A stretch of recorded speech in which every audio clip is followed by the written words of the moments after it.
ரொம்ப நம்ம லேசாக மண்டே ஆட்டினாலும் அந்த பேய் தான் வந்துருச்சுன்ட்டு அதுக்கு மேலே அவங்களுக்கு போய் எல்லாம் கூப்பிட்டு போய் ஊர்வலமாக போய் புளிய மரத்தெல்லாம் ஆணி அடித்து பேய் விட்டுவாங்க. நான் வேடிக்கை பார்த்துட்டே இருப்பேன். இது மாதிரி சங்க இலக்கியத்தில் நிறைய இடங்களில் வேலன் வெறியாட்டுதல் அப்படின்னு வரும். இதை நான் சத்தீஸ்கர்லேயும் ஒரிசாவிலையும் திராவிட பழங்குடிகளுடைய வாழ்க்கையிலுடைய நேரடியாக உட்காந்து போய் கேட்பேன்.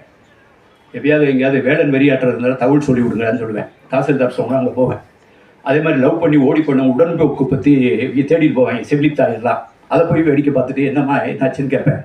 சங்க இலக்கியத்தில் இருக்கக்கூடிய எல்லா துறைகளும் குறிஞ்சித்திணை பாடல்கள், அறத்தோடு நிற்றல், உடன்போக்கு, பாங்கர் குறைத்தல், பாங்கியர் தூது, இது எல்லாமே என் கண் முன்னால் வந்து ஒரிசாவிலையும் சத்தீஸ்கர்லையும் பார்த்துட்டு தான் இது சத்தீஸ்கரில் இருக்கக்கூடிய ஒரிசாவில் இருக்கக்கூடிய திராவிட பழங்குடியுடைய வாழ்க்கை தான் சங்க இலக்கிய குறிஞ்சி நில பாடல்களுக்கான லிவிங் லேபரட்டரி என்று 1997 சென்னைக்கு வந்து ஒரு ஜெர்மன் ஹாலில் பேசிவிட்டு சென்றேன். 1997 அதை நான் கண் கூட பார்த்துருக்கேன். இங்கே சங்க இலக்கியத்தில் இந்த பொண்ணு வந்து ஒரு மாதிரி இருக்கும். உங்கள் அம்மா வந்து கல்யாணம் பண்ணி வச்சிடலாமா வேற எங்கேயாவது பார்க்குறாங்க.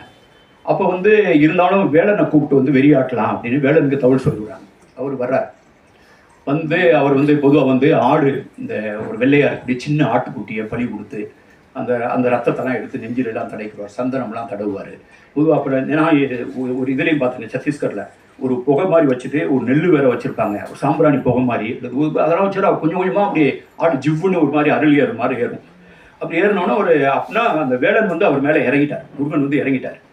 அப்போ இறங்கி அவர் சொல்ல போகிறதுக்கு முன்னால் இந்த தோழி வந்து இன்னுமேல் நம்ம சும்மா இருந்தால் தப்பாக போயிடும், இவங்க ஏதாவது ஒரு வேலன் காற்றடிச்சிருச்சு கருப்படிச்சுன்னு சொல்லிடுவாங்க, வேற எங்கேயாவது கல்யாணம் பண்ணி வச்சுருவாங்க, இப்பயாவது நம்ம உண்மையை சொல்லணும்னு எப்போது ஒரு தோழி உண்மையை சொல்லுகிறாளோ அதற்கு பேர் வந்து தமிழ் வைத்திருக்கிற பெயர் அறத்தோடு நிற்றல்.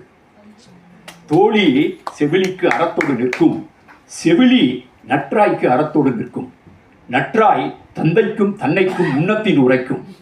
இதெல்லாம் நான் பார்த்துருக்கேன்.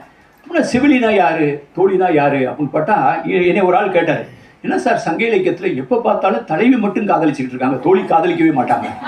அட வீணா போனவனே, தோழி காதலிக்கும் போது அவங்க தலைவிடா, இவங்க தோழிடா.